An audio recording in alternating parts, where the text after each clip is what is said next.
Bonjour, voici le numéro C16 du livre 3, le livre noir de chimie générale NYA.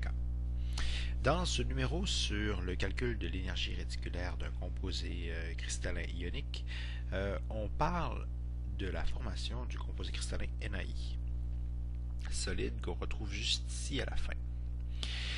Dans le détail de la donnée de la question, on nous dit que le ΔH standard de formation du composé NaI solide cristallin est de moins 287.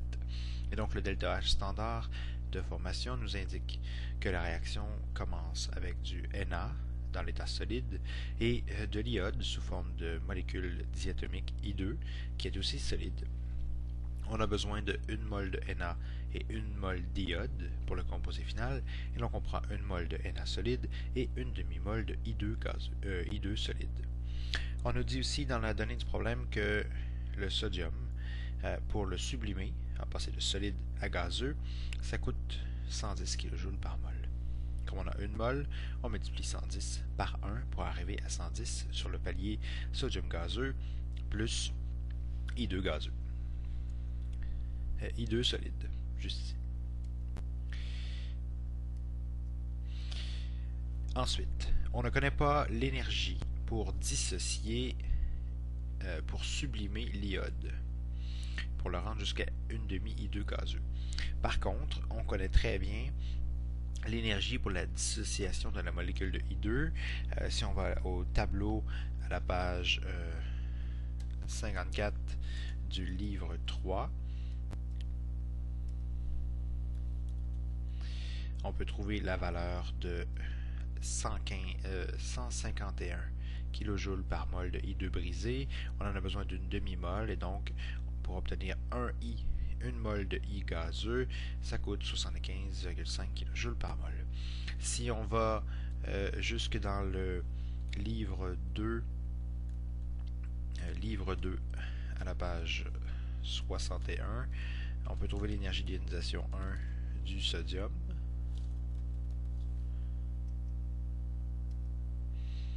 Voilà, qui est de 496 kJ par mol. Si on va dans le même livre, mais à la page 64, on peut obtenir l'affinité électronique 1 de l'iode, qui vaut moins 295. Parce que c'est une énergie dégagée par définition, l'affinité électronique. Et donc on se retrouve ici, à un palier fictif ici, où on a du Na plus gazeux et de l'iode moins gazeux. On dit dans la donnée du problème qu'on dégage 704 kJ par mol pour former ce composé NaI. Et donc, ça c'est l'énergie réticulaire à partir des ions isolés gazeux jusqu'au cristal ionique.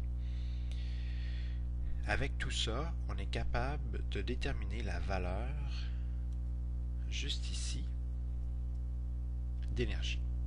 En calculant tout ça, on se rend compte que c'est 30 kJ.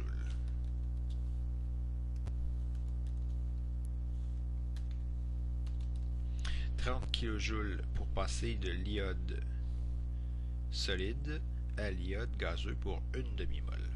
Maintenant, la question dans le problème était la suivante. On nous demandait de déterminer l'énergie du processus qui passe de 1 mol de I2 solide à 2 mol de I gazeux.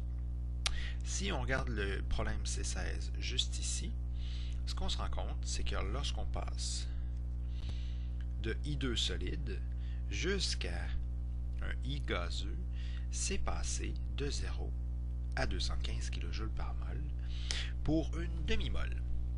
Donc, c'est pas des kJ par mol, c'est des kilojoules. Pour une demi-mol de I2 solide jusqu'à 1 mol de I gazeux, ça coûte 215. Par contre, ceci inclut aussi une section qu'on n'a pas besoin de considérer, c'est-à-dire la sublimation, ici, du sodium. Et donc, ce qu'on fait, c'est qu'on prend 215,5 1,5 kJ par mol. On soustrait la sublimation du sodium, qui n'est pas considérée dans la question mentionnée ici. Et parce que notre quantité d'énergie ici, c'était pour une demi-mol, on multiplie par 2 pour avoir des kilojoules par mol. Et la réponse, 215 moins 110, ça donne 105 fois 2, 211. Et voilà pour la correction du numéro C16 du livre 3.